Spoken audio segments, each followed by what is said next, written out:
Aparkalekua oso tresna egokia da udalerrira sartzeko mugikortasuna baldintzatzeko.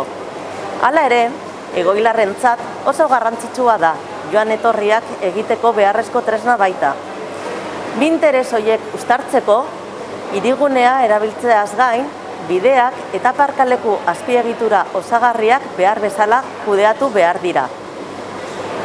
OTA antolatzeko proposamen berriak ondasun urri baten erabilera optimizatu nahi du. Hala nola, lurzoru publikoarena eta bereziki aparkalekuarena. Horrez gain, ordenantza egungo eskakizunetara egokitu nahi du.